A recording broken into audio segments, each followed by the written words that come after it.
बहन दोस्तों, बड़ा घिनौना कांड हुआ है। एक सेना के जवान को गिरफ्तार किया गया है और अफसर क्वार्टर में जो मेड आती है उसके साथ उसने दुष्कर्म का आरोप है और फिर उसको खत्म करके गाड़ देता है। और वहां पर जिस तरीके के कमेंट्स आ रहे हैं और उनको सुनकर के बड़ा दुख होता है कि सेना के लोग भी ऐसी हैवानियत करने लगे। अब मामला ये आता है, आखिर ये जवान कौन था, ये किसका क्वार्टर था, अधिकारी कहां था, मेड कहां से आई, अधिकारी कोई कह रहा लद्दाख में था। तो इस तरीके की जो सेना के अंदर चीजें हैं उनसे निजात पाना जरूरी है। अब समय आ गया है। इसे कड़ी सजा मिलेगा इनको जिन्होंने ये काम किया हमारी मिसेज के साथ, और इसकी जहाँ कार्रवाई होनी चाहिए बढ़िया से बढ़िया बंद होगी। उनको फांसी की सजा होनी चाहिए मेरे हिसाब से। जो हाल किया उन्होंने, फौजी आदमी हो गए, ये काम हिंदू धर्म हो गया। दोस्तों, आपने इस खबर को सुनना है, बड़ा दुख हुआ। कई प्रकार के लोगों ने इसके ऊपर कमेंट्स लिखे।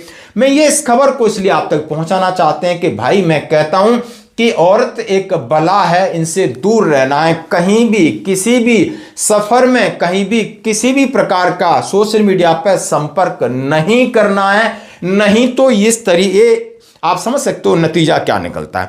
हत्या का मामला, पुलिस की पूछताछ में आरोपी सैन्य कर्मी ने कबूला। क्वार्टर में हाथ बांधकर महिला से की गई थी हैवानियत, विरोध करने पर खत्म किया। आर्मी कैंट में काम करने गई महिला की लापता होने के दिन जघन्य तरीके से उसका मर्डर होता है। सैन्य कर्मी के क्वार्टर में महिला के हाथ बांधकर उसके साथ हैवानियत की गई है। विरोध करने पर आरोपियों ने महिला को बुरी तरह पीटा। सैन्यकर्मी बालेश्वर कुंजर से पुलिस की पूछताछ में बात सामने आई है कि आरोपी सैन्यकर्मी को रिमांड के पुलिस के हवाले कर दिया गया है। बहुत सारी बातें उन्होंने कबूली हैं। 11 मार्च को कैंट में हुई थी महिला, 11 मार्च को कैंट में गई थी महिला, 12 को नहीं लौटी तो गुमशुदा की रिपोर्ट कराई और 15 को उसकी बॉडी मिल जाती है। और ये सारा मामला किस तरीके का जरा बताते हैं। हिसार के कैंट एरिया में 37 वर्षीय महिला की हत्या के मामले में सदर थाना पुलिस ने एक सेना के जवान को गिरफ्तार किया है। आरोपी की पहचान छत्तीसगढ़ के सरगुजा जिले के निवासी बालेश्वर कुंजर के रूप में हुई है। बता दें कि पुलिस ने आरोपी को हिसार कोर्ट में पेश किया, जहां से उसे 2 दिन पुलिस रिमांड पर भेज दिया। रिमांड के दौरान आरोपी को घटना स्थल पर ले जाया गया, सीन का रिक्रिएटिव करवाई। इस प्रक्रिया से मामले में जुड़ी अहम जानकारियां जुटाने का प्रयास किया गया। जानकारी के अनुसार मृतका के पति ने पहले उसकी गुमशुदगी की रिपोर्ट दर्ज कराई, उसके बाद ये मामला पुलिस ने देखा। जमीन के अंदर उसका बॉडी मिला। 4 साल से कैंट एरिया में काम कर रही थी। मृतका के भाई ने बताया कि उसकी बहन शादी 7 साल हो गए, 2 बच्चे, पिछले 4 साल से उसके पास एक आई कार्ड है और जाकर के घरों में जाकर के वो काम करती थी।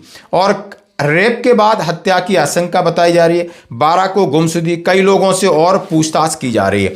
अब कहा जा रहा है कि वहां पर एक क्वार्टर था अधिकारी का, वहां जाती थी, अधिकारी लद्दाख में था। तमाम तरीके की खबरें आ रही हैं, लेकिन दोस्तों अंजाम क्या हुआ वो आप देख सकते हो। अंजाम भयानक है। उनके बीच में बातचीत भी होती थी, तमाम चीजें बताई, तमाम चीजें इस तरीके की कही जा रही हैं। बहुत सारे लोग इसमें अलग अलग प्रकार की प्रतिक्रिया दे रहे हैं, लेकिन मामला कैसा भी हो, किस प्रकार का भी हो, लेकिन ये एक कलंक है, एक धब्बा है सेना और सैनिकों की प्रतिष्ठा के ऊपर।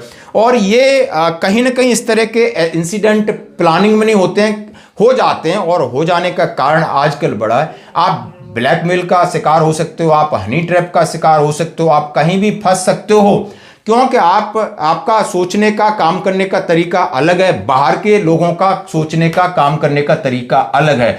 हर कोई एक दूसरे से फायदा उठाना चाहता है। ये मेरी आपसे हाथ जोड़कर रिक्वेस्ट है, सोशल मीडिया पे भी फंस जाओगे, फिजिकली तो बहुत दूर की बात है। बहुत सारे ऐसे केसेस आ रहे हैं, बहुत सारे ठगी के केसेस आते हैं, बहुत सारे जवान इस बात को लेकर के कॉल करते हैं।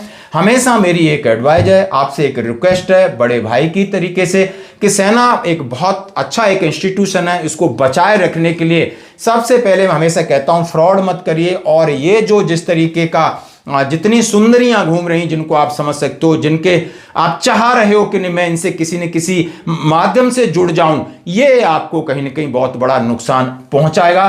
तो ये अब इसके साथ क्या हुआ, ये जांच का विषय है, बहुत सारी चीजें निकल के आएंगी। जैसा कि सेना के अंदर हैं, अधिकारी कहीं चले गए, उनका क्वार्टर है, वहाँ उनकी गार्डन है, कोई बंदा जाता है कहीं साफ सफाई कराता है और बंदा उन क्वार्टरों में घूमता है, वहाँ मैड घूमती हैं, सबने ये सब चीज़ देखी, तो कहीं ना कहीं इस तरीके का इंसिडेंट क्रिएट हो जाएगा। अब इसके लिए जिम्मेदार कौन है? यानी इंडिविजुअल ने किया है, लेकिन जिम्मेदार कहीं न कहीं इस तरीके का सिस्टम भी शामिल है कि जो कि इस तरीके के जवान को जहाँ उसे पीटी करनी चाहिए, ड्रिल करनी चाहिए, अपनी प्रोफेशनल ट्रेनिंग करनी चाहिए, और वो आराम से इस तरीके से उसे छोड़ दिया जाता है और कहीं ना कहीं उसके दिमाग में शैतान बसता है और ऐसी घटना होती है। तो आपकी क्या है प्रतिक्रिया? जरूर दें। धन्यवाद।